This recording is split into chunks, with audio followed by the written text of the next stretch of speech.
Bir жыл мурда ушул аймакта унаа ичинде эркек кишинин жансыз денеси табылган. Тактай келгенде ал Ички иштер министрлигинин баңги заттарды жүгүртүүгө каршы кызматынын подполковниги Уларов экендиги аныкталган. Бу акырата 97-чи адам өлтүрүү беренеси менен кылмыш иши козголуп, ага шектүү катары бир үй бүлө мүчөсү кармалган. Анда учурда Ош шаардык соту тарабынан чечим чыгарылган. Бирок бул чечимге эки тарап тең нааразы болушууда. Биз адилеттик чечимди мына бир жылдан бери күтүп закондук күтүп бул өкүмгө биз нааразыбыз. Эч убакта неме кылбайбыз.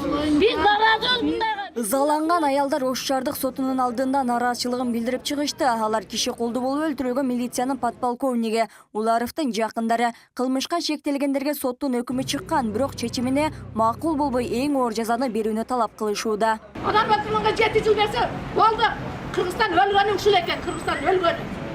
Адам өлтүргөн, мынантип хабар менен иштеп жүргөн адамды ушинтип өлтүрүп койсо 7 жыл берсе болду. Кыргызстандын вообще жашоосу болбоптур. Окуяга бир үй бүлө мүчөлөрү шектелип, күйөөсү, аялы, баласы жана аялдын бир тууган инеси кармалган. Кийинчерээк аялы жана баласы күнөөсү жок деп бошотулган. Негизги шектүү катары жолдошу сурак берип, алгачкы көрсөтмөсүндө кылмышты моюнга алып, кантип өлтүргөнүн айтып берген.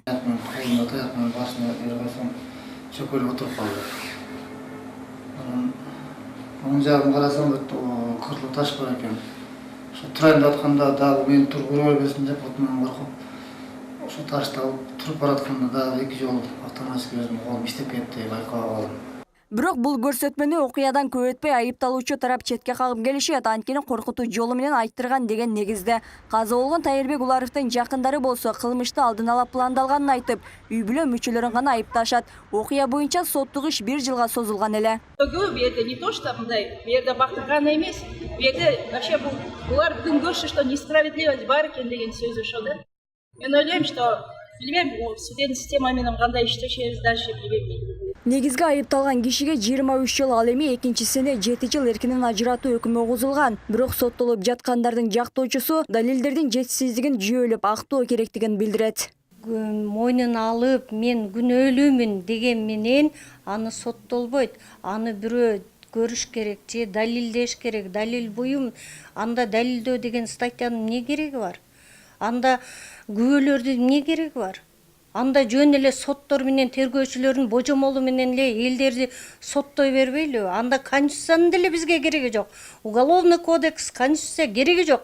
Ош шаардык соту тарабынан чыгарылган чечим акыркы эмес. Андыктан облустук сотко дагы апелляциялык негизде кайрылууга тараптардын укугу бар экендигин Ош шаардык соту эскертет. Чейин дагы издөөдө жүргөн.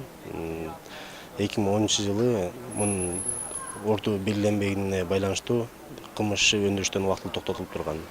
Бүгүнкү күндө бул иш менен кошо жандандырылып, ошонун негизинде 166 статьянын 2-бөлүмүнүн 3-пункттары менен күнөөлүү табылып, жазасы кошо белгиленген. Ал арада соттолуучулардын бири алдамчылыкка айыпталып издөөдө жүргөнү аныкталган. Эскертегиси өткөн жылдын 23 мартында Ош шаарынын четинде Учар айылында киши колду болгон сөөк табылган. Маркум милициянын подполковниги чининдеги Ички иштер министрлигинин мыйзамсыз баңги заттарды жүгүртүүгө каршы кызматынын кызматкери болгон. Ошол күндөн тарта эки тараптын чырдашуусу токтой элек.